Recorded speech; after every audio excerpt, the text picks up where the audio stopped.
Mga loyalistang bangag. Yo. Mga loyalistang bangag ay nahay sa propaganda.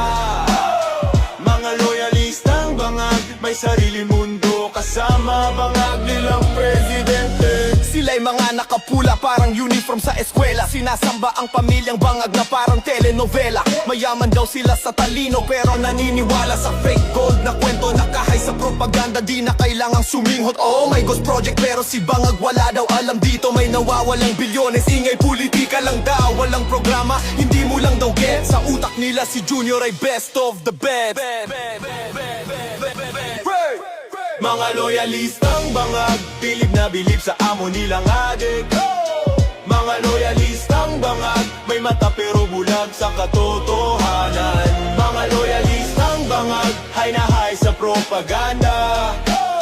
Mga loyalistang bangag, may sariling mundo kasama bangag nilang presidente. Plano, programa, ha? Ano yon? Basta ang slogan nila, BBM lang tayo. Kahit bahana sa kaliwat kanan, kasalanan ni Tony Duterte, hindi ng Marcos namin. Kahit walang nagawa, grabe achievements. Pero puro posters lang palang improvements. Sa tuwing may kritisismo sila'y nagwawala. Laging sabi BBM is the best, sumingot the best. Mga loyalistang bangag, bilib na bilib sa amo nilang adik.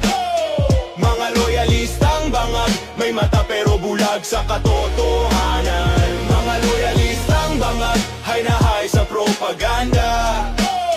Mga loyalistang bangag, may sariling mundo kasama bangag nilang presidente. Sabi nila, he's not a weak leader, super strong. Pero halos lahat ng kabinet mas sumaas ng boss. Pag may kontrobersya, relax, orchestrated dito. Pero bakit parang pamilyar ang modus na to? Krimen tumataas, hindi totoo yan. Korupsyon kaliwat kanan, hindi namin nakikita, fake news yan. Parang teleserye na hindi matapos-tapos. Pero high na high pa rin daw kahit talo sa ratings. Mga loyalistang bangag, bilib na bilib sa amo nilang adik. Mga loyalistang bangag, may mata pero bulag sa katotohanan. Mga loyalistang bangag, hay na hay sa propaganda.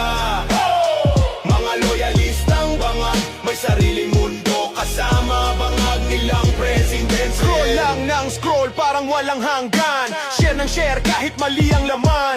New golden era kahit dilim ang nakikita. May filter kasi ang mundo nila. Hashtag dito, hashtag doon. Pero bakit wala pa ring pagbabago ngayon? Mga loyalistang bangag, bilib na bilib sa amo nilang adik. Mga loyalistang bangag.